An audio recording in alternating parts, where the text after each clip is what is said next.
හරි. අපි එතකොට අද කතා කරන්නේ 2016 විද්‍යාව නව විෂය නිර්දේශය මේ පුනරීක්ෂණ අභ්‍යාස මේවා අධ්‍යාපන අමාත්‍යාංශයෙන් ගහපු ප්‍රශ්න පත්‍රයක් පුනරීක්ෂණ අභ්‍යාස. දැන් ඒකේ බහුවරණ කොටස තමයි අද කතා කරන්නේ. හරිද? අපි බලමු ක්‍රමක්‍රමයෙන් යන් ප්‍රශ්න ටිකක් කතා කරගෙන බහුවරණ ටික අද දවස් ඇතුළත මේ පැය දෙක ඇතුළත සාකච්ඡා කරා. හරි. පළවෙනි ප්‍රශ්නේ. ලේසියවනේ තියෙන්නේ. ආවේනික ලක්ෂණ සම්ප්‍රේෂණයට දායක වන ජෛව අණු. අපි ඉගෙනගෙන තියෙන පරම්පරාවෙන් පරම්පරාවට ආවේනික ලක්ෂණ සම්ප්‍රේෂණය කරන්නේ මොනවා වගේද? න්‍යෂ්ටික අම්ල මගින්. උත්තර පිළිතුර 3. ආවේනික ලක්ෂණ සම්ප්‍රේෂණයට දාලා ජෛව අණුව න්‍යෂ්ටික අම්ල. එතකොට ඒක DNA වෙන්න පුළුවන්, එහෙම නැත්නම් RNA වෙන්න පුළුවන්.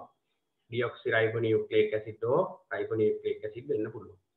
දෙවෙනි ප්‍රශ්නෙන් කියනවා පුෂ්පයක ජායාංගයට අයත් නොවන්නේ. පුෂ්පයක් ගත්තොත් පුෂ්පයක තියෙනවා ප්‍රධාන කොටස් 4ක්. මොනවද කොටස් 4? මණිය, මුකුටය, ජායාංගය, පූමාංගය. කොටස් 4 එහෙමනේ අපි නම් කරන්නේ මණිය, මුකුටය, ජායාංගය, පූමාංගය. දැන් මෙහෙම ඇඳනම් මේ තියෙන්නේ ජායාංගය. හරිද? මේ ජායාංගය. මේ තියෙන්නේ පූමාංගය.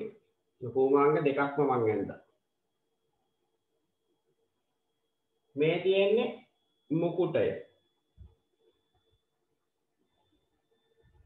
මේ තියෙන්නේ මණිය. ඔය ටිකනේ මලේ කොටස් ටික. මණිය, මුකුටය, මේ කොටස ජායාංගය, මේ කොටස පූමාංගය. පූමාංගයේ කොටස් දෙකයි.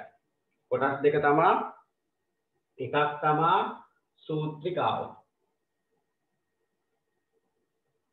අනිත් එක තමයි පරාගධානය. මේ දෙක පොදුවේ හඳුන්වන්නේ පූමාංගය. පූමාංගය. තව නමක් තියෙනවා රේණුව. රේණුව. පූමාංගය එහෙම නැත්නම් රේණුව. මෙතන තියෙන කලංකය. කලංකය. මෙතන තියෙන කීලය. මෙතන තියෙන ඩිම්බ කෝෂය. මේ තුනට පොදුවේ කියනවා ජායාංගය. එහෙම නැත්නම් කියන ස්ත්‍රී ප්‍රජනක කොටස. ජායාංගය එහෙම නැත්නම් කියනවා කියලාද ස්ත්‍රී ප්‍රජනක කොටස. මේක පූමාංගය පුරුෂ ප්‍රජනක කොටස. ජායාංගය ස්ත්‍රී ප්‍රජනක කොටස. මේ ජායාංගයෙන් නිපද වෙන්නේ ජායා ජන්මාණු. ජායා ජන්මාණු කියන්නේ ස්ත්‍රී ප්‍රජනක සෛල. පුෂ්පයක ස්ත්‍රී ප්‍රජනක සෛල. හරිද? ජායා ජන්මාණු කියලා කියන්නේ ඩිම්බ වලට. ඩිම්බ කෝෂය ඇතුලේ තියෙන ඩිම්බ වලට. පූමාංගයෙන් නිපද වෙන්නේ පුංජන්මාණු. පුංජන්මාණු. පුංජන්මාණු කියන්නේ පරාග වලට. පරාග සෛල වලට. එහෙනම් මේ තියෙන්නේ පුෂ්පයක කොටස් ටික. මණිය, මුකුටය, පූමාංගය, ජායාංගය. හරිනේ? එතකොට දැන් අපි හිතමු මෙහෙම ඕගොල්ලන්ට මලක් දෙනවා සත්තුකාව. හරිද? සමහර පේපර් වල මේ දිනවා සත්තුකාව මලක් දෙනවා. ඒ මලේ පෙටි ටික නැහැ. හරිද? ඒ මලේ මණිපත්‍ර නැහැ. ජායාංගයයි පූමාංගයයි ඉතුරු වෙලා තියෙනවා. අහන්න පුළුවන් ප්‍රශ්නයක් මේ මලෙන් මේ පරම්පරාව බෝ වෙනවද? නැත්නම් මේ මලෙන් වර්ගයා බෝ වෙනවද? ලිංගික ප්‍රජනනය සිද්ධ වෙනවද? එහෙම අහන්න පුළුවන් ප්‍රශ්නයක්. මතක තියාගන්න මේ දලපත්‍ර නැත්නම් අපි කියන්නේ මුකුටය එහෙම නැත්නම් මණිපත්‍ර ඒවා අත්‍යවශ්‍ය සාධක නෙවෙයි. පරාගණය සඳහා අත්‍යවශ්‍ය සාධක වර්ගයා බෝ කිරීමට අත්‍යවශ්‍ය සාධක දෙක තමයි. එකක් තමයි ජායාංගය මේක අනිත් එක තමයි පූමාංගය. ඒ දෙක විතරක් තිබුණත් ඇති වර්ගයා බෝ කරන්න. හරි. තුන්වෙනි ප්‍රශ්නය සෛලීය ශ්වසනය සිදුවන ඉන්ද්‍රිකාව. උත්තරය මයිටොකොන්ඩ්‍රියා. අපි කියන ජව පොළ එහෙම නැත්නම් ශක්ති බලාගාරය සෛලයක ස්වායු ශ්වසනය මගින් ශක්තිය නිපදවීම සිද්ධ කරන ඉන්ද්‍රිකාව තමයි මයිටොකොන්ඩ්‍රියා. හරිද? මයිටොකොන්ඩ්‍රියා. මයිටොකොන්ඩ්‍රියා කියන්නේ ද්විත්ව පටලමය ඉන්ද්‍රිකාව. මේ ද්විත්ව පටලමය ඉන්ද්‍රිකාවේ ඇතුළත පටලයේ ඇතුළට නිරලා තියෙන්නේ මෙහෙම. මෙන්න මේ වගේ. මෙන්න මේ ඇතුළත පටලයේ නෙරීම් වල තියෙන මියර කියලා ද්‍රව්‍ය මේලා කියලා මෙන්න මෙහෙම ව්‍යුහය මෙන්න මේවයි තමයි හටගන්නේ ස්වායු ශ්වසන ප්‍රතික්‍රියා. ශ්වසන ප්‍රතික්‍රියාව ලියන්නේ කිව්වොත් ඕගොල්ලන්ට ලියන්න තියෙන්නේ ස්වායු ශ්වසන ප්‍රතික්‍රියාව ලියන්න කියලා කිව්වොත් මෙන්න මේව ලියවලා හරි.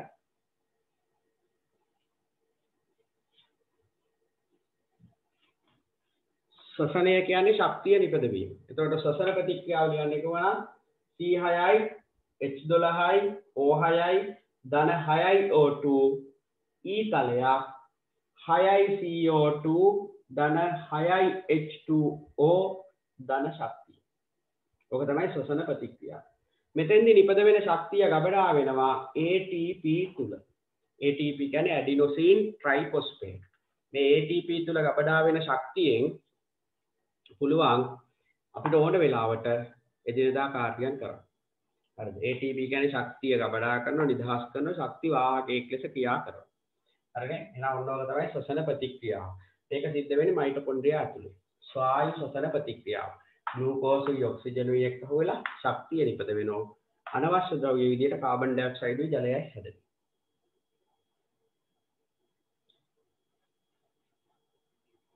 ඊට පස්සේ හතරවෙනි ප්‍රශ්නය ලංකාවේ ස්වභාවික ප්‍රභව වලින් සගන්ධ තෙල් නිස්සාරණය කරන අවස්ථාවක්.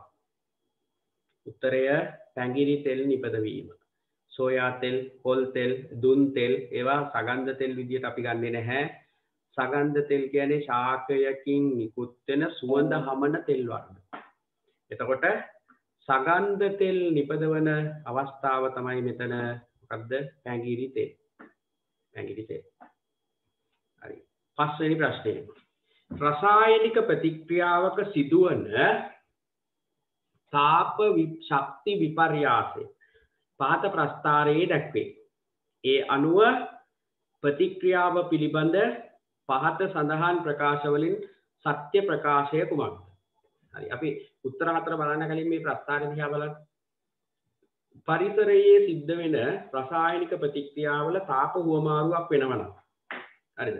දැන් පරිසරයේ රසායනික ප්‍රතික්‍රියාවක් සිද්ධ වෙනකොට තාප හුවමාරුවක් සිද්ධ වෙනවා.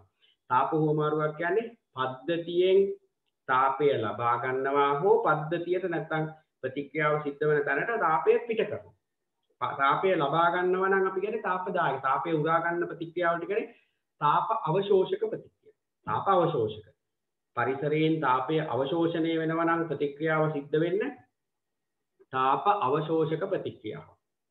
තාප අවශෝෂක ප්‍රතික්‍රියාවක් සිද්ධ වෙනකොට ප්‍රතික්‍රියාව සිද්ධ වෙන ස්ථානයේ සිසිල් වෙනවා. උෂ්ණත්වය අඩු වෙනවා.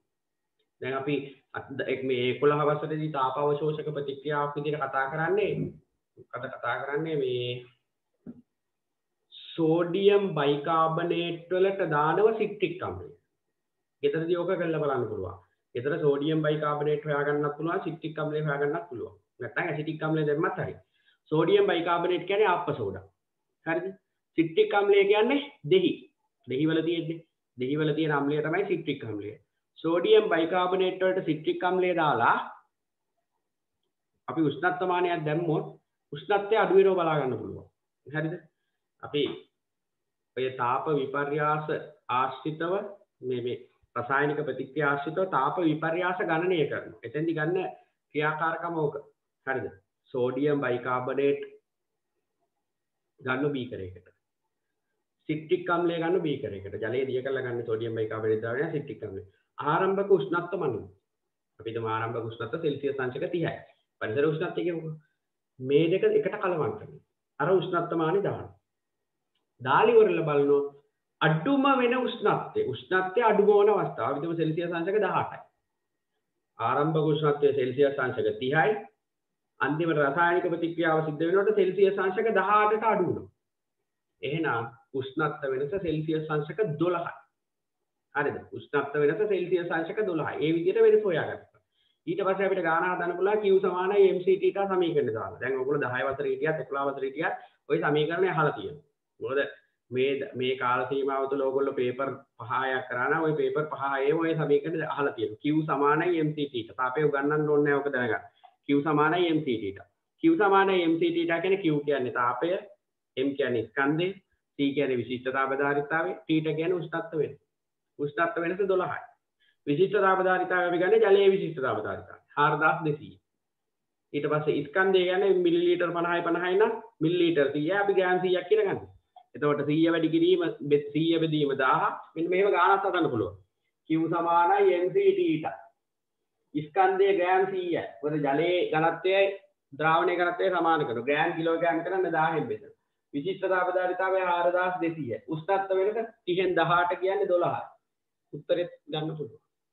ඔන්න වගේ තමයි ඔය ගණන් හදන්නේ. හරිද? මම මේ දැන් උගන්වන්නේ 11 වසරේ 8 වෙනි පාඩමට අදාළව 8 වෙනි ඒකකයට අදාළව ගණන් හදන හැටි. ඒකේ තියෙන ගණන් හදන්නේ ওই ක්‍රමයට. හරිද? එතකොට මෙතන දැන් අපි ආය යනවා මෙතෙන්ට. දැන් මම කියන්නේ පරිසරයේ තාප අවශෝෂක ප්‍රතික්‍රියා. දැන් මම තාප අවශෝෂක ප්‍රතික්‍රියා අන්තිම ගානකුත් හදලා නැවතුනේ. තාප අවශෝෂක ප්‍රතික්‍රියා කියන්නේ පරිසරයෙන් තාපය අවශෝෂණය වෙන රසායනික ප්‍රතික්‍රියා. පරිසරයට තාපය පිට ගන්නවා නම් තාපදායක ප්‍රතික්‍රියා. ප්‍රතික්‍රියාවකට සහභාගී වන ද්‍රව්‍ය වලට කියන්නේ ප්‍රතික්‍රියක. හැදෙන ද්‍රව්‍ය වලට කියන්නේ ඵල. තාප අවශෝෂක ප්‍රතික්‍රියාවලදී ප්‍රතික්‍රියක වල ශක්තිය ජූල් 100 නම් පරිසරයෙන් තව 200ක් විතර ගත්තා නම් ඵලවල ශක්තිය ජූල් 300ක් වෙනවා. ප්‍රතික්‍රියක වලට වඩා ඵලවල ශක්තිය වැඩි නම් ඒක තාප අවශෝෂක. මේ වගේ නම් තාප අවශෝෂක. තාප අවශෝෂක. මොකද පරිසරයෙන් තාපය උරාගෙන. එතකොට ශක්තිය වැඩි. අවශෝෂක. හරිද? පරිසරයට තාපය පිට වෙනවා නම් අපි හිතමු ප්‍රතික්‍රියක වල ශක්තිය ජූල් 300යි. ඉතුරු වෙන ඵලවල ශක්තිය ජූල් 100යි. 200ක් පරිසරයට පිට වෙනවා. එතකොට අපි කියන්නේ තාපදායක. දැන් ඕගොල්ලන්ට මෙතන පේනවා ප්‍රතික්‍රියක වලට වඩා ඵලවල ශක්තිය වැඩි. අපි දන්නවා මේ ප්‍රස්ථාරය මෙහෙම උඩට යන්න 2 4 6 8 එහෙම වැඩි වෙනවා. ප්‍රතික්‍රියක වලට වඩා ඵලවල ශක්තිය වැඩි. එහෙනම් මේක තාප අවශෝෂක ප්‍රතික්‍රියා. හරි. ඔය ටිකත් එක්ක යන් අපි උත්තර ටික බලන්න. පළවෙනි එක නිවැරදි ප්‍රකාශනය යන්නේ තාපදායක වන අතර ප්‍රතික්‍රියක වල ශක්තිය ඵලවල ශක්තියට වඩා වැඩි වැරදි. තාප අවශෝෂක වන අතර ප්‍රතික්‍රියක වල ශක්තිය ඵලවල ශක්තියට වඩා වැඩි වැරදි. උත්තරේ 4. තාප අවශෝෂක වන අතර ප්‍රතික්‍රියක වල ශක්තිය ඵලවල ශක්තියට වඩා අඩුයි. හරි. දැන් ඔයගොල්ලන්ට මම තා පොඩි වෙලාවක් දෙනවා. පටන් ගන්න ප්‍රශ්න 6 7 8 9.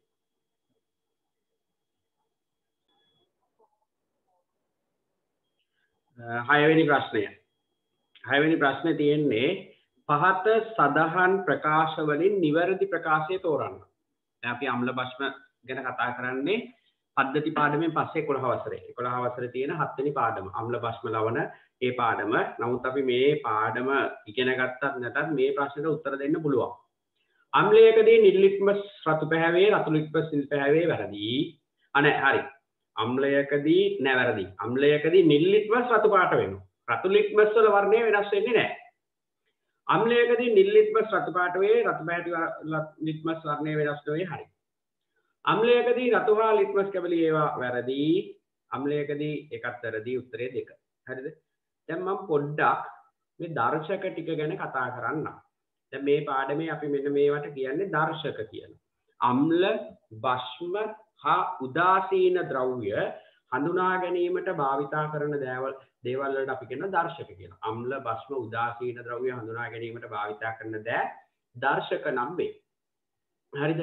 දර්ශක ගත්තොත් අපි 11 වසරේදී ඉගෙන ගන්නවා දර්ශක වර්ග 4ක්.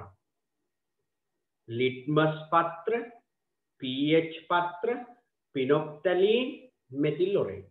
ඔන්න ඒ හතර ගැන ඔය 11 වසරේදී ඉගෙන ගන්නවා 7 වසරේදී ඉගෙන ගන්නවා. ලිට්මස් පත්‍ර, pH පත්‍ර, පිනොප්තලීන්, මෙතිල් ඔරෙන්ජ්. ලිට්මස් කියන්නේ කඩදාසි. හරිද? ඒව කඩදාසි තියෙන්නේ. නිල් හා රතු කියලා කඩදාසි වර්ග දෙකක් තියෙනවා.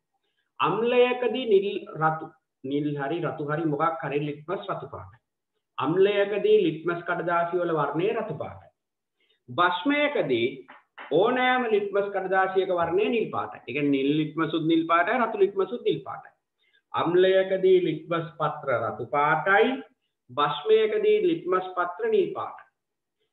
උදාසීන මාධ්‍යයකදී ලිට්මස් වල වර්ණය වෙනස් වෙන්නේ නැහැ. රතු එක රතු පාටටම තියෙනවා නිල් එක නිල් පාටටම. අම්ලයකට දැම්මා රතු එකත් රතු නිල් එකත් රතු. භස්මයකට දැම්මා නිල් එකත් නිල් රතු එකත් නිල්. උදාසීනකදී රතු එක රතු නිල් එක නිල්. පාට වෙනස් වෙන්නේ නැහැ. ලිට්මස් කඩදාසි එහෙමයි. ඊළඟට pH. pH කඩදාසි කියන්නේ කහ පැහැයට හුරු ලා කහ පැහැයට හුරු කඩදාසි විශේෂයක්. pH කඩදාසි. ඒ pH කඩදාසි ගත්තොත් අම්ලයකදී රතු තැඹිලි කහ කියන වර්ණ පෙන්වන්න පුළුවන්. ප්‍රබලම අම්ලයක් නම් pH 1 2 නම් රතු. ප්‍රබලම අම්ලයක් pH 1 2 නම් රතු. ඊට පස්සේ 3 4 වගේ නම් තැඹිලි. 5 6 වගේ නම් කහ පාට වෙනවා. කියන්නේ අම්ලයකදී මතක තියාගන්න රතු තැඹිලි කහ. ඊට පස්සේ උදාසීන මාධ්‍යයකදී කොළ පාට කොළ පාටට හුරු. ඊට පස්සේ බාෂ්මික මාධ්‍යයකදී කොළ නිල්දම් pH එකේ 8 9 වගේ 10 වගේ තියෙන කොළ 11 12 වගේ තියෙන නිල් 13 14 තියෙන දම්. මොකද pH එකේ පටන් ගන්නෙ එකෙන් ඉවර වෙන්නේ 14. ඒ විදිහට අපිට pH පරිමාණය ගන්න පුළුවන්. අම්ලයකදී රතු තැඹිලි කහ, බාෂ්මයකදී කොළ පාට, උදාසීන මාධ්‍යයකදී කොළ පාට, බාෂ්මයකදී කොළ නිල් දම්. හරි එකක් හරි. ඊළඟට පිනොප්තලින්. පිනොප්තලින් කියන්නේ සුදු පාට කුඩා මධ්‍යසාරයේ දිය කරනොත් නැත්නම් ඇසිටෝන් වගේ ද්‍රාවකයක දිය කරනොත් එතකොට ලැබෙනවා මේ මධ්‍යසාරව ශල්‍ය ස්ප්‍රීත වල දිය කරනවා ඇසිටෝන් මේ ශල්‍ය ස්ප්‍රීත වල දිය කරනවා එතකොට ලැබෙනවා අවර්ණ ද්‍රාවකය. පිනොප්තලින් අම්ලයකට දැම්මට පාට වෙනස් වෙන්නේ නැහැ. පිනොප්තලින් අම්ලයකදී පාට වෙනස් වෙන්නේ නැහැ. බෂ්මයකට දැම්මම රෝස පාට. ඔන්න බෂ්මයකදී පිනොප්තලින් රෝස පාටයි. තවදුරටත් කියනවා OH ඍණායන තියෙන ඕන තැනකදී පිනොප්තලින් වල වර්ණය රෝස පාටයි. OH හයිඩ්‍රොක්සිල් OH ඍණායන තියෙනවා නම් යම් තැනක එතන පිනොප්තලින් දැම්මොත් රෝස පාට වෙනවා. කියන්නේ බාෂ්මික මාධ්‍යයක් තමයි OH ඍණායන තියෙන්නේ. ඊට පස්සේ මෙතිල් ඔරෙන්ජ්. මෙතිල් ඔරෙන්ජ් කියන්නේ කහ පහයට හුරු තැඹිලි පාටට හුරු කුඩා මේක ජලයේ දිය කරාම තැඹිලි පාට ද්‍රාවණයක් ලැබෙන්නේ. අම්ලයකට දැම්මම රතු පාට වෙනවා. අම්ලයකට දැම්මම රතු පාට වෙනවා. බෂ්මයකට දැම්මම රත්තරන් පාටට හුරු කහ පාටකට කරනවා. ඔයගොල්ලෝගේ පොතේ නම් තියෙන පාට වෙනස් වෙන්නේ නැහැ කියලා. ගොඩක් වෙලාට ඒ වුණාට රත්තරන් පාටට හුරු අර ගෝල්ඩන් යෙලෝ කියලා කියන්නේ. අන්න ඒ වගේ වර්ණයකට හැර. ඒකට ඒ විදිහට අපිට ගන්න පුළුවන් ඔය හතර. දර්ශක හතර. Litmus කඩදාසි, pH කඩදාසි, පිනොප්තලීන්, methyl orange. හරි. ඊළඟ එක හරි ලේසි ප්‍රශ්නයක්. 7. බලය මැනීම සඳහා භාවිතා කරන අන්තර්ජාතික ඒකකය පිළිතුර නිව්ටන්. බලය මනින අන්තර්ජාතික සම්මත ඒකකය නිව්ටන්. හරිද? මෙතන මේ ඔක්කොම මේ ඒකක හතරම විද්‍යාඥයන්ගේ නම්. කාර්ය, ශක්තිය මනින සම්මත ඒකකය තමයි ජූල් J. ධාරාව මනින සම්මත ඒකකය ඇම්පියර්. වෝල්ටීයතාව මනින සම්මත ඒකකය වෝල්ට්. විද්‍යාඥයෙකුගේ නමක් හා ඔහු ඉදිරිපත් කළ නියමයකට අදාළ අධ්‍යයන ශ්‍රේෂ්ඨයක් පාත පිළිතුර වල දැක්වේ නොගැලපෙන පිළිතුර තෝරන්න. ආකිමිඩිස් කුඩුකුරු තෙරපුම, ෆැරඩේ විද්‍යුත් චුම්බක ප්‍රේරණය, ඇම්පියර් ධාරා විද්‍යුතය, නිව්ටන් තරල පීඩන සම්ප්‍රේෂණය. පිළිතුර 2. නිව්ටන් තරල පීඩන සම්ප්‍රේෂණය. ඒක ගැලපෙන්නේ නැහැ. ආකිමිඩිස් ඉදිරිපත් කරා උඩුකුරු තෙරපුම ඒක හරි. ෆැරඩේ ඉදිරිපත් කරා විද්‍යුත් චුම්බක ප්‍රේරණය, මයිකල් ෆැරඩේ විද්‍යුත් චුම්බක ප්‍රේරණ මූලධර්ම මේක හරි. ගිය සතියේ පේපර් එකේ අපිට හම්බ වුණා. ඇම්පියර් ධාරා විද්‍යුතය ඒකත් හරි. මොකද විද්‍යුතයේ මයින විදුලි ධාරාව මයින ඒකකයත් ඇම්පියර්. හරිද? බල යුග්මයක ගූර්ණය ප්‍රයෝජනයට ගන්න අවස්ථාවක් වන්නේ. අපි බල යුග්මය කියන එක අර්ථ දක්වමු. බල යුග්මය මේ දැන් මම මේ පෑන මෙහෙම කරකවනවා. මෙහෙම. මේ ඇඟිලි දෙකෙන් කරකවනවා කියලා ගන්න. මේ ඇඟිල්ලෙන් මෙහෙට කරකවනකොට මේ ඇඟිල්ලෙන් මෙහෙට කරකවනවා. මෙහෙම. නැත්නම් මේක මෙහෙම කරකවනවා කියලා ගන්න. මේ අතින් මෙහෙට කරකවනකොට මේ අත ඉබේම මේ පැත්තට කරකවනවා. මෙහෙම දෙපැත්තට. එකකින් මෙහෙට යනකොට අනිත් එකෙන් මෙහෙට. විශාලත්වයෙන් සමාන දිශාවෙන් ප්‍රතිවිරුද්ධ ඒක රේඛීය නොවන බල දෙකක්. මොන බල යුග්මයේ අර්ථයක් කියනවා. ඔයගොල්ලෝ මේකෙන් ලියන අය ඉන්නවනම් සටහන දාගන්න බල යුග්මය විශාලත්වයෙන් සමාන දිශාවෙන් ප්‍රතිවිරුද්ධ ඒක රේඛීය නොවන. එක රේඛාවක නෙවෙයි දෙපැත්තට යන්නේ. බල දෙකක්. බල යුග්ම මේ දෙකේ අගයන් සමානයි. දිශාවෙන් ප්‍රතිවිරුද්ධ එකක් මෙහෙට තල්ලු කරනකොට අනිත් එක මෙහෙට. දිශාවෙන් ප්‍රතිවිරුද්ධයි. එක රේඛාවක එක රේඛීය නැහැ. මේක මෙහෙට යද්දි මේක එක රේඛාවක නෙවෙයි තියෙන්නේ. මේ රේඛා දෙකක යන්නේ. මේක මෙහෙට යද්දි මේක මෙහෙට. එහෙනම් බල යුග්ම. බල යුග්ම භාවිතා කරන කරාම අරිද්දි කරාම වහද්දි සුක්කානම කරකවද්දි හරිද? හැඩලයක් කරකවද්දි යතුරක් කරකවද්දි එහෙම නැත්නම් ඉස්කුරුප්පු නියනක් කරකවද්දි බල යුග්ම වෙනවා. උත්තරය බල යුග්මයක ගූර්ණයක් ප්‍රයෝජනයට ගන්නා අවස්ථාව පිළිතුර 2 යතුරක් කරකවා අගුලක් කැරීම යතුරක් කරකවලා අගුලක් කරිද්දි බල යුග්මයක ගුණය භාවිතා ගන්න 10 වසරේ 12 වෙනි පාඩම දවසේ මට මතක හැටියට 12 හරි 11 හරි 13 මට මතක නැහැ හරියට අංකේ ඊළඟ එක 10 අපි 10 11 12 ප්‍රශ්න ටික පොඩ්ඩක් කතා කරලා ඉමු මොකද ඒ පිට අවසන් කරමු පහත සඳහන් කුමන තරංගය සම්ප්‍රේෂණය සඳහා මාධ්‍යයක් අවශ්‍ය වේද දැන් අපි ඉගෙන ගත්ත තරංග වර්ග කරා කොටස් දෙකකට මතක් කරගන්න තරංග පාඩම වැඩි කාලයක් නැහැ 11 ආයෙ නම් ඉගෙනගෙන 10 වසරේ නම් අපි ඉගෙනගෙන නැහැ තරංග වර්ග කරා ප්‍රධාන කොටස් දෙකකට තරංග වර්ග කරපු කොටස් දෙක තමයි මොනවද තරංග එකක් තමයි යාන්ත්‍රික තරංග අනිත් එක තමයි විද්‍යුත් චුම්බක තරංග විද්‍යුත් චුම්බක තරංග මේකෙන් ලියන නිසා අකුරු ගැටට ලියන්නේ ඔයාලට ඔයගොල්ලෝ බලාගෙන ඉන්න. තරංග කොටස් දෙකයි යාන්ත්‍රික තරංග විද්‍යුත් චුම්බක තරංග. යාන්ත්‍රික තරංග කියන්නේ සම්ප්‍රේෂණයට මාධ්‍යයක් අවශ්‍ය. මාධ්‍යයක් අවශ්‍ය. ඒ කියන්නේ ඝන ද්‍රව හෝ වායු පදාර්ථයක් නැත්නම් යාන්ත්‍රික තරංග ගමන් කරන්නේ නැහැ. සම්ප්‍රේෂණයට මාධ්‍යයක් අවශ්‍ය නැත්නම් කියන විද්‍යුත් චුම්බක තරංගය. යාන්ත්‍රික තරංග අපි ආපහු කොටස් දෙකකට බෙදනවා. තීර්යක් තරංග අන්වායාම තරංග විද්‍යුත් චුම්බක තරංග ආපහු කොටස් වලට බෙදන්නේ විද්‍යුත් චුම්බක තරංග සංඛ්‍යාතයේ අඩුම තරංගයේ ඉඳලා සංඛ්‍යාතයේ වැඩිම තරංගය දක්වා පෙළ ගස්සනවා. එතකොට ඒකට කියනවා විද්‍යුත් චුම්බක වර්ණාවලිය. ගුවන් විදුලි තරංග, රූපවාහිනී තරංග, සුද්ධ තරංග, අදෝරක්ත කිරණ, දුෂ්‍යාලෝකය, පාරජම්බුල කිරණ, එක්ස් කිරණ, ගැමා කිරණ. ඒ විදිහට පිළිවෙලට වෙනවා. මෙතන තීර්යක් තරංග වලට උදාහරණ විදිහට ගන්න පුළුවන් ජල තරංග. නැත්තම් තතක් කම්පණය වෙනකොට හට ගන්නා තරංග. අන්වායාම තරංග විදිහට ගන්න පුළුවන් ධ්වනි තරංග, ශබ්ද තරංග. මේ කිසිම එකක් ගමන් කරන්නේ නැහැ මාධ්‍යයක් නැත්තම්. රික්තයක් කරහා ගමන් කරන්නේ. නමුත් විද්‍යුත් චුම්බක තරංග රික්තයක් කරහා ගමන් කරනවා. එහෙනම් උත්තරය 4. පහත සඳහන් කුමන තරංගීය සම්ප්‍රේෂණයට මාධ්‍යයක් අවශ්‍ය වේද? ධ්වනි තරංග. අන්වායාම තරංගය සම්ප්‍රේෂණයට මාධ්‍යයක් අවශ්‍යයි. ධ්වනි තරංග. ඊට පස්සේ 11. සත්ත්ව දේහයේ බාහිර හෝ අභ්‍යන්තර මතු පිටක් ආස්තරණය කරන පටක වර්ගය. සත්ත්ව දේහයේ බාහිර හෝ අභ්‍යන්තර මතු පිටක් ආස්තරණය. ආස්තරණය ආරක්ෂාව ආවරණය ශ්‍රාවය සංශ්ලේෂණය. මෙන්න මේ දේවල් කරන්නේ අපිච්චද පටකේ. මේ අපේ හැම කියලා හිතන්නකෝ. බාහිර හෝ අභ්‍යන්තර මතු පිටක්. අපේ ශරීරයේම ආවරණය කරලා තියෙන්නේ හැම. හැම කියන්නේ අපිච්චද පටකේ. අපිච්චද පටකය. අපිච්චද පටක මතක් කරගමු පොඩ්ඩක්. අපි 11 වසරේ පළවෙනි පාඩමේදී පටක වර්ග කරනවා. ශාක පටක, සත්ත්ව පටක. ශාක පටක වර්ග කරන කොටස් දෙකකට. පොඩ්ඩක් මේ මතක් කරන්නේ පාඩමම සාරාංශයක් මේ ගේන්න හදන්නේ. ශාක පටක කොටස් දෙකකට වර්ග කරනවා. කොටස් දෙක තමයි මොනවද? ශාක පටක වර්ග ස්ථිර පටක හා විභාජක පටක.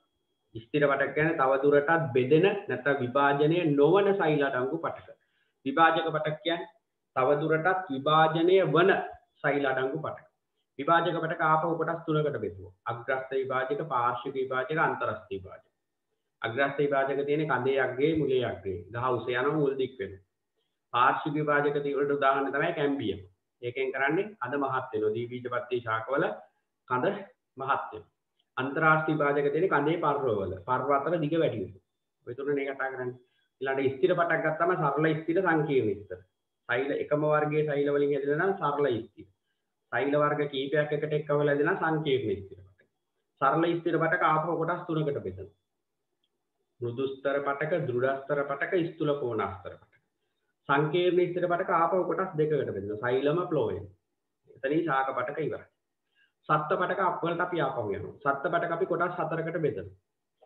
සම්බන්ධක පටකය, අපිච්ඡද පටකය, පේශි පටකය, ස්නායු පටකය. අපි පේශි පටකය ආපහු කොටස් 3කට බෙදනවා. චලනය සඳහා වැදගත් වෙන්නේ පටක. පේශි පටකය කොටස් 3කට බෙදනවා. කංකාල පේශි, හෘද පේශි, සිනිඳු පේශි.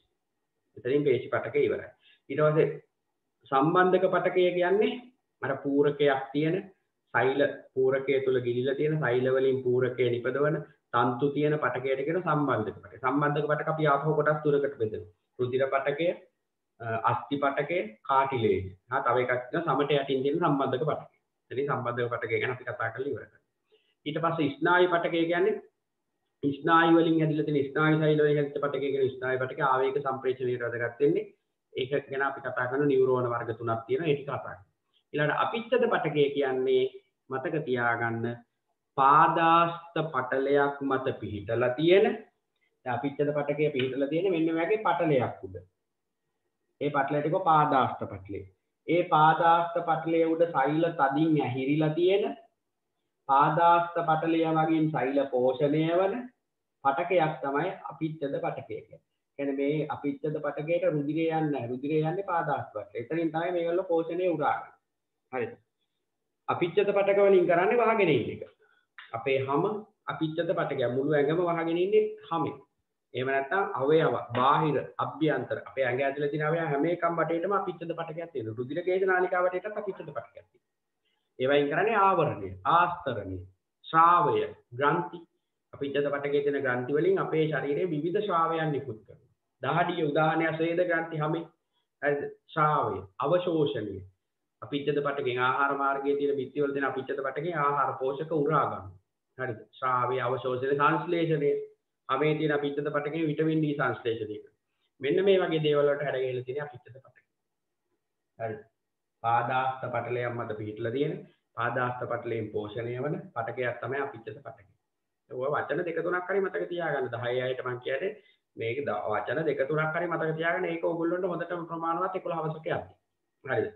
11 වසරේ කල්පනා කරනවාදී ඒක ඕගොල්ලන්ට මේ ටික වැටුණා නම් හරිද? 11 වසරේ අයට මේ කියන දේවල් වැටුණා නම් කොච්චර ලේසිද පාඩම් කියලා. ඉගෙන ගන්න. ඒක තමයි ස්වභාවය. හරි. 12 වෙනි ප්‍රශ්නේ ප්‍රභා සංශ්ලේෂණය සඳහා අවශ්‍ය වන ද්‍රව්‍යමය සාධකයක් නොවන්නේ. ප්‍රභා සංශ්ලේෂණය කියන්නේ අපි සමීකරණයක් විදිහට ලියමු.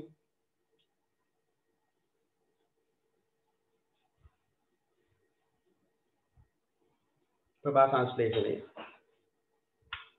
6යි CO2 ධන 6යි H2O ඊතලයක් C6යි H12යි O6යි ධන 6යි O2. මෙතන ආලෝකය මෙතන හරිතප්‍රද. අවශ්‍ය සාධක හතරයි. කාබන් ඩයොක්සයිඩ්, ජලය, ආලෝකය, හරිතප්‍රද. හැදෙන ඵල දෙකයි. ග්ලූකෝස් සහ ඔක්සිජන්. ප්‍රධාන ඵලය ග්ලූකෝස්, අතුරු ඵලය ඔක්සිජන්.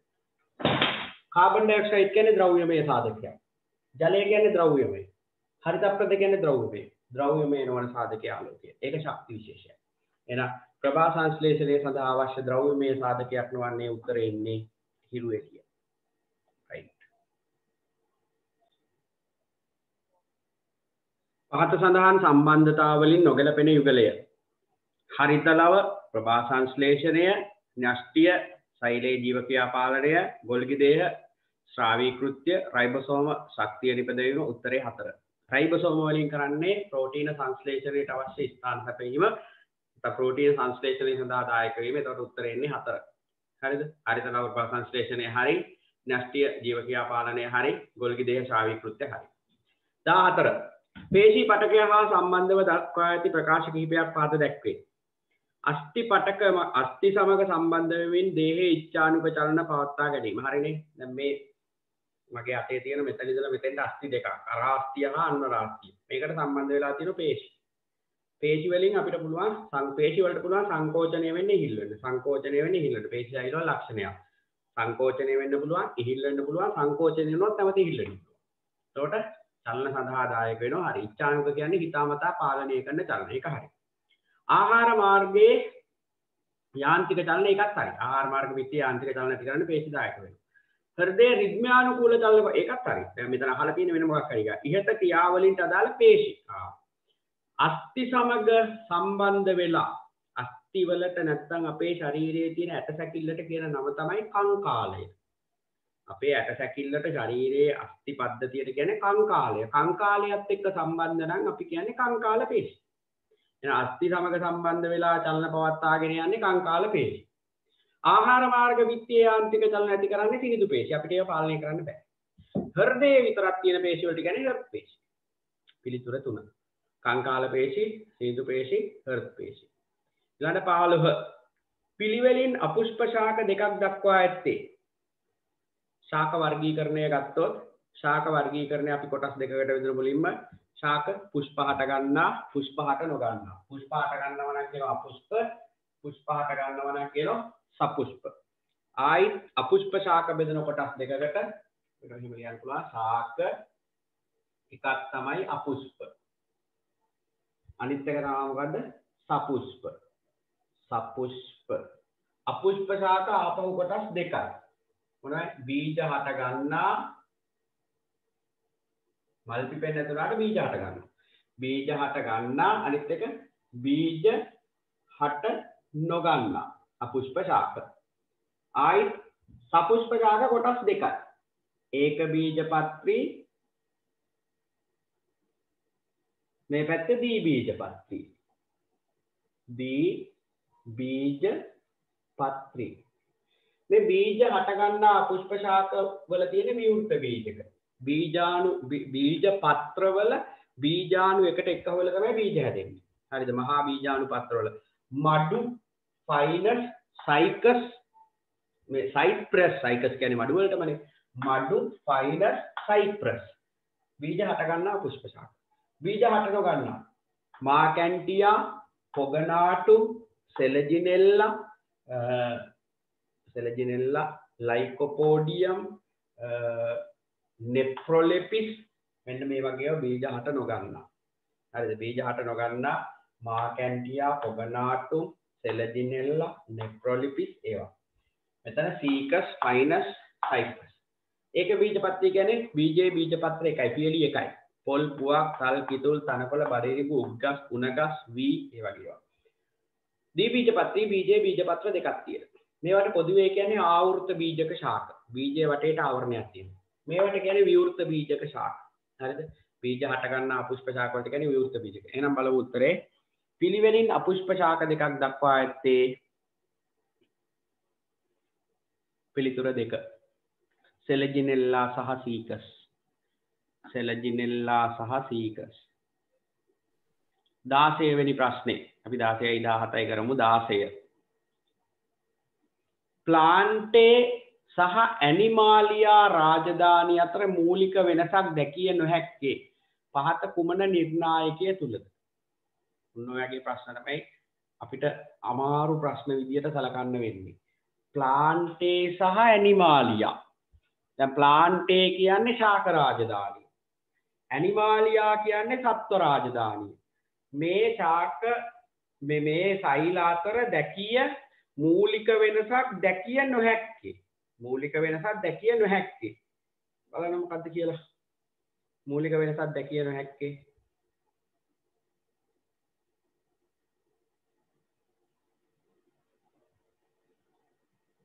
පළවෙනි එකේ කියන ශෛලීය සංවිධානය. දෙවෙනි එකේ කියන පෝෂණය. ඊළඟ එකේ වර්ධනය. ඊට පස්සේ තියෙනවා චලනය. දැන් ප්ලාන්ටේ චලනය වෙන්නේ නැහැ. චලනය කියන්නේ ප්ලාන්ටේ චලනය හා සංචරණය ගත්තොත් ප්ලාන්ටේ වල සංචරණය නැත. චලනය විතරයි. හරිද? අපි උතන සංචරණයත් චලනයට අයිති. ඒක නිසා එතන වෙනසක් තියෙනවා. ප්ලාන්ටේ හා ඇනිමාලියා අතර වර්ධනයේ වෙනසක් තියෙනවා. ඕගොල්ලෝ ඉගෙනගෙන තියෙන ශාක මිය යන තෙක් වර්ධනය වෙනවා. සතුන් වර්ධනය සීමා සහිතයි. ශාක වර්ධනය සීමා රහිතයි. සතුන් වර්ධනය සීමා සහිතයි. අවුරුදු 25ක් විතර යනකොට මිනිස්සේ කුස යන එක නතර වෙනවා. ශාකයා මිය යන තෙක්ම වර්ධනය වෙනවා. එහෙනම් ඒකත් අපිට ගන්න පුළුවන්. ඇනිමාලියා අතර මූලික වෙනසක්. සෛල නෙමෙයි මේක පොදුවේ හැම එකක්ම මෙහල් තියෙන ප්ලාන්ටේ හා ඇනිමාලියා. පෝෂණය ඒකත් පොදු වෙනසක් නේ. අපි ගන්නවා ඇනිමාලියා ගත්තොත් විෂම පෝෂී. ප්ලාන්ටේ ගත්තොත් ස්වයං පෝෂී. පිළිතුර එන්නේ එහෙනම් ශෛලීය සංවිධානය. මූලික වෙනසක් නැහැ. ශෛලීය සංවිධානයේ ප්ලාන්ටේ හැදිලා තියෙන්නේ ශූන්‍යෂ්ටික. ඇනිමාලියා හැදිලා තියෙන්නේ ශූන්‍යෂ්ටික. අපිට පිළිතුරට ගන්න වෙන්නේ ශෛලීය සංවිධානය. මොකද අරවයි මූලික වෙනස්කම් තියෙනවා. පෝෂණය යටි ස්වයං පෝෂී, විෂම පෝෂී, වර්ධනය සීමා සහිත, සීමා රහිත, චලනය ගත්තොත් සංචරණය කරයි, සංචරණය නොකරයි. දැන් ඔන්න අපි මේකෙදි කතා කරන්නේ අර මේ ඕගොල්ලන්ට මුලින් ප්‍රශ්න 16ම තිබුණේ ජීව විද්‍යාව. මේක ඇවිල්ලා මේ අර පේපර් එකේ පොදු ක්‍රමයම නෙවෙයි. හරිද? මේ පේපර් ටික හදලා තියෙන මේකේ මම කියන්නේ පේපර් කට්ටල 8ක් විතර තියෙනවා කියලා. මේ ටික හදලා තියෙන්නේ ඕගොල්ලන්ට සම්පූර්ණ විෂය නිර්දේශයම ආවරණය වෙන විදියට. හරිද? එතෙන්දි පළවෙනි 16 ජීව විද්‍යාව, ඊළාට රසායන විද්‍යාව, ඊළාට භෞතික විද්‍යාව, අන්තිම ටික පොඩ්ඩක් අර එදිනෙදා සම්බන්ධ ප්‍රශ්න ටිකක් දාලා තියෙනවා. ඊළඟ ප්‍රශ්නය. උදාසීනීකරණය වඩාත් නිවැරදිව දක්වන ප්‍රතික්‍රියා. මේක 10 වසරේ අය දන්නේ නැහැ, 11 වසරේ අය තාම දන්නේ නැහැ. ඔයගොල්ලන්ට තාම ගන්නලා නැහැ. උදාසීනීකරණය. හරිද? උදාසීනීකරණය. නමුත් අපි 7 වසරේදී ඉගෙනගෙන තියෙනවා. මෙන්න මෙහෙම අපි ඉගෙනගෙන තියෙනෝනේ. මීමැසි විස ආම්ලිකය මීමැස්සෙක් දෂ්ට කළ විට දෂ්ට කළ ස්ථානයේ ආප්ප සෝඩා එහෙම නැත්නම් හුණු ආලේප කරනු ලැබේ. දෙබර විෂ බාෂ්මිකය දෙබරෙක් දෂ්ට කළ විට දෙහි ආලේප කරනු ලැබේ. ඔන්න ඔය විදිහට අපි ඉගෙනගෙන තියෙනවා. ඉතින් උදාසීනීකරණය. අම්ලයක් බෂ්මයක් එක්ක ප්‍රතික්‍රියා කරලා ලවණයක් හා ජලය ඇති වෙනවා. අන්න ඒකට තමයි කියන්නේ උදාසීනීකරණය කියන්නේ. අම්ලයක් බෂ්මයක් සමග ප්‍රතික්‍රියා කර විට ලවණයක් හා ජලය සෑදී. හැබැයි මේ විදිහට නෙවෙයි උදාසීනීකරණයේ අර්ථ දක්වන්නේ. අම්ලයක අඩංගු හයිඩ්‍රජන් අයන බෂ්මයක අඩංගු OH ඍණායන සමග ප්‍රතික්‍රියා කර ජලය සෑදී. මෙන්න මේකට තමයි කියන්නේ උදාසීනීකරණය. අම්ලයක අඩංගු හයිඩ්‍රජන් අයන බෂ්මයක අඩංගු OH හයිඩ්‍රොක්සයිඩ් අයන සමග ප්‍රතික්‍රියා කර ජලය සෑදී. අම්ලයකින් තමයි හයිඩ්‍රජන් අයන. මේ බලන්න HCl හයිඩ්‍රජන් ධන අයනත් Cl ඍණායනත් බවට පත් වෙනවා. ධන සෝඩියම් හයිඩ්‍රොක්සයිඩ් NaOH සෝඩියම් ධන අයනත් OH ඍණායනත් බවට පත් වෙනවා. OH ඍණායනයි හයිඩ්‍රජන් ධන අයනයි එකතු වෙලා ජලය හැදෙනවා. සෝඩියම් ධන අයනයි ක්ලෝරයිඩ් අයනයි එකතු වෙලා සෝඩියම් ක්ලෝරයිඩ් හැදෙනවා. මේක ලවණය. අම්ලයයි බෂ්මයයි ප්‍රතික්‍රියා කළා ජලයයි ලවණයයි හැදෙනවා. ජලය හා ලවණය හැදෙනවා. මෙන්න මේකට සමාදරුව කියන්නේ උදාසීනීකරණය. උදාසීනීකරණයට හොඳම උදාහරණයක් තමයි ආමාශයේ අම්ල ගතිය නැති කරන්න මිල්ක් ඔෆ් මැග්නීසියා භාවිතා කිරීම. එතකොට වෙන්නේ මෙන්න මේක. ආමාශයේ තියෙන HCl මිල්ක් ඔෆ් මැග්නීසියා කියන්නේ මැග්නීසියම් හයිඩ්‍රොක්සයිඩ්. Magnesium hydroxide. ආමාශයේ තියෙන හයිඩ්‍රොක්ලෝරික් අම්ල ප්‍රතික්‍රියා කරලා හැදෙනවා මැග්නීසියම් ක්ලෝරයිඩුයි ජලයයි. ලවණයක් හා ජලය. එතකොට ආමාශයේ අම්ල ගතිය අඩු වෙනවා. අම්ල ගතිය අඩු වෙනකොට අපිට සහනයක් දැනෙනවා. ඒක නිසා තමයි අපි මිල්ක් ඔෆ් මැග්නීසියා භාවිතා කරන්නේ ආමාශයේ අම්ල ගතිය නැති කරන්න. හරිද? එතෙන්දී මිල්ක් ඔෆ් මැග්නීසියා පෙති ගන්නවා නම් කියන්නේ හපල කන්න කියලා. මොකද හපල කන්න කියන්නේ ක්ෂණිකව මේ ප්‍රතික්‍රියාව සිද්ධ වෙන්න ඕන නිසා. හරිද? පෘෂ්ඨ වර්ගඵලය වැඩි වෙනකොට ප්‍රතික්‍රියා ශීඝ්‍රතාවය වැඩි. ඒකයි උත්තරේ. හරි. එහෙනම් මේකේ පිළිතුර දෙක. අම්ලයක් හා බෂ්මයක් ප්‍රතික්‍රියා කළා ලවණයක් හා ජලය සෑදීමට තමයි කියන්නේ උදාසීනීකරණය. අපි යන 18 ඉඳලා 18 19 20 පොඩි වෙලාවක් දෙන්න.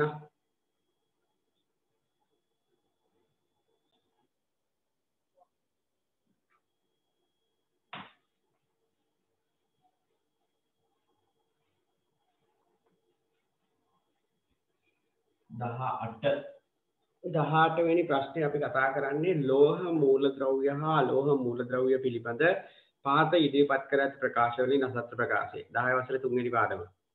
ලෝහ මූලද්‍රව්‍ය පහතුවෙන් කටායන සාදයි හරි. ලෝහ මූලද්‍රව්‍යයට පුළුවන් ඉලෙක්ට්‍රෝන පිට කරන්න රසායනික ගුණ ලෝහවල ඉලෙක්ට්‍රෝන පිට කරාම හැදෙන ධන ආයන හේවත් කටායන. ඒක හරි. සියලු අලෝහ මූලද්‍රව්‍ය පහසුවෙන් අනායන සාදයි. සියලු අලෝහ මූලද්‍රව්‍ය පහසුවෙන් ඇනායන සාදයි. ඒකත් හරි වගේනේ. අලෝහ මූලද්‍රව්‍ය වලට පුළුවන් ඉලෙක්ට්‍රෝන ලබාගෙන ඍණායන හදන්න. ඒකත් හරි. සියලු ලෝහ මූලද්‍රව්‍ය විද්‍යුත් සන්නායක වේ. අනිවාර්යයෙන්. ඕනෑම ලෝහයක තියෙනවා නිදහස් ඉලෙක්ට්‍රෝන. ඒක නිසා ඕනෑම ලෝහයක් කරහා විදුලිය ගමන් කරනවා. 4. සියලු අලෝහ මූලද්‍රව්‍ය විද්‍යුත් පරිවාරක වේ. වැරදි. අපි ඉගෙනගෙන තියෙන කාබන්. කාබන් වල එක බහුරූපී ආකාරයක් තමයි මිනිරන්. පටහැනි අවස්ථාවක්. මිනිරන් හරහා විදුලිය ගමන් කරනවා. ඒකට හේතුව දැලිසේ ස්වභාවය. මිනිරන් වල දැලිසා ඇදලා තියෙන හැටි ඔයගොල්ලන්ට මතක් කරගන්න බලලා ෂඩස්රාකාරව කාබන් පරමාණුවක් වටේට තවත් කාබන් පරමාණු තුනක් බැඳිලා හැදෙනවා ෂඩස්රාකාර ස්තර අතර තියෙන දුර්වල බැඳීම් එක ස්තරයක් තල්ලු කරාම අනිත් ස්තරය උඩ ගමන් කරනවා ඒක නිසා මිනිරන් හරහා ඒ කියන්නේ මිනිරන් ලිස්සනවා ඒක නිසා මිනිරන් වල තියෙන නිදහස් ඉලෙක්ට්‍රෝන ඒක නිසා විදුලිය ගමන් කරනවා පිළිතුර 4 කැල්සියම් ඊළඟ එකේ ග්ලූකෝස් ග්‍රෑම් 18ක් ජලය ඝන සෙන්ටිමීටර් 500ක දිය කර ඇත ද්‍රාවණයේ සාන්ද්‍රණය ගිය සතියේ සාන්ද්‍රණය ගණනක් හැදුවා අපි සාන්ද්‍රණ ගණන් හදන්න ඕන දේවල් හතරක් මම කියලා දුන්නා එකක් තමයි සමීකරණ දෙකක් තියෙනවා 1 2 සමීකරණ දෙක අනිත් එක පරිමාව ඝන දෙසිමීටර වලට හැරීම අනිත් එක තමයි සාපේක්ෂ අනුපිස්කන්ධය සෙවීම හරි අපි ඔය හතරෙන් ගාන හදමු මම දැන් අවශ්‍යතා හතර පැත්තකින් ලියනවා මම ඔයගොල්ලන්ට හැමතිස්සෙම කියනවා මේ ක්‍රමය අනුගමනය කරන්න මේ ක්‍රමය අනුගමනය කරොත් ඔයගොල්ලන්ට ඕනෑම ගානක් මේ සාන්ද්‍රණයේ ආශ්‍රිත ඕනෑම ගානක් හදන්න පුළුවන් දැන් ඔන්න මම සාන්ද්‍රණයේ ගණන් හදන්න අවශ්‍යතා හතර පැත්තකින් ලියනවා පළවෙනි එක තමයි C සමානයි n බෙදීම v කියන සමීකරණය පළවෙනි එක C සමානයි n බෙදීම v දෙවෙනි එක n සමානයි සිම්පල් n බෙදීම කැපිටල් n C සමානයි n බෙදීම v කියන සමීකරණයේ සාන්ද්‍රණය සමානයි මවුල ගණන බෙදීම පරිමාව සාන්ද්‍රණය සමානයි මවුල ගණන බෙදීම පරිමාව හරිද n සමානයි m බෙදීම m කියන්නේ මවුල ගණන සමානයි ස්කන්ධය බෙදීම මෞලික ස්කන්ධය තුන්වෙනි එක පරිමාව ඝන දෙසිමීටර් වලට හැරවීම දැන් ඔය ගානේ දීලා තියෙන ඝන සෙන්ටිමීටර 500 එහෙනම් ඝන දෙසිමීටර වලට හරවන්න 500 බෙදන 1000 ඝන දෙසිමීටර ඔන්න එකක් හරි ඔතරම හදුවා හරිද ඊළඟ එක තමයි මෞලික ස්කන්ධය මෙන්න මේ කැපිටල් M වේවීම මෞලික ස්කන්ධය කැපිටල් M සෙවීම මෞලික ස්කන්ධ ගන්න දැන් මෙතන තියෙන ග්ලූකෝස් නේ එහෙනම් අපි ලියනවා C6යි H12යි O6යි කාබන් 12යි 12ේව 6 එකතු කිරීම හයිඩ්‍රජන් 1යි 1ේව 12යි දැන් මේ ගානේ දුන්නේ නැති වුණාට ඔයගොල්ලෝ විභාගයට ගානක් කරනවා නම් මේක අනිවාර්යෙන් දෙනවා ඔක්සිජන් 16යි 16ේව 6යි 12 වරක් 6 72යි 1 වරක් 2 1 වරක් 12 12යි 16 වරක් 6 96යි 6යි 2යි 8යි 2යි 10යි බිඳුව එකක් ඉතුරුයි 9යි 1යි 10යි 17යි 1යි 18යි උත්තරේ නෝ 180යි G MOL ඍණ 1 ඔන්න මෞලික ස්කන්ධයත් ගන්න. ඔය හතර දන්නවනම් ගාන හදන්න පුළුවන්. දැන් අහන්නේ මේ ප්‍රශ්නෙන් අහන්නේ ආවනේ සාන්ද්‍රණය. එහෙනම් සාන්ද්‍රණයේ තියෙන C වලනේ. සාන්ද්‍රණයේ C. එහෙනම් සමීකරණ ලියා ගන්නවා. C සමානයි n බෙදීම v. හරිද? බලාගන්න දරුවෝ. හරියට අල්ලගන්න ක්‍රමය. සාන්ද්‍රණය සමානයි මවුල ගණන බෙදීම පරිමාව. C සමානයි n බෙදීම v. සාන්ද්‍රණය තමයි අහලා තියෙන්නේ. මවුල ගාන දීලා නැහැ. නමුත් පරිමාව අපි දන්නවා. 510න් බෙදුවගෙන 510න් බෙදුවගෙන 0.5යි ඝන දෙසිමීටර. හරිද? එහෙනම් සාන්ද්‍රණය දැනගන්න නම් මවුල ගණන අපි හොයාගන්න.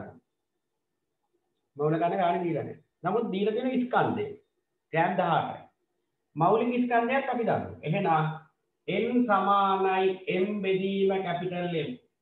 මෙන්න මේ සමීකරණයෙන් අපිට මවුල ගාන හොයන්න පුළුවන්. n සමානයි m බෙදීම කැපිටල් M.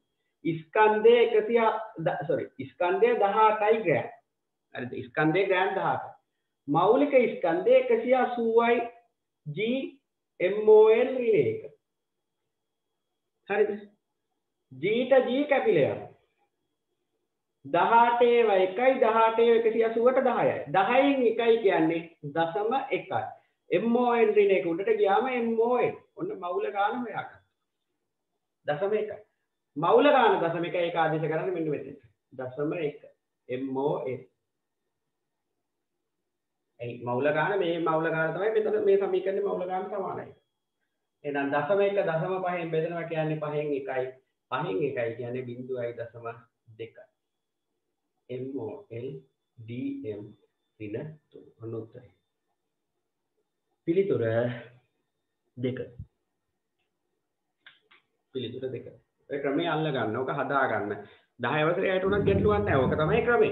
හරිද? ලේසිම ක්‍රමය. හරිද?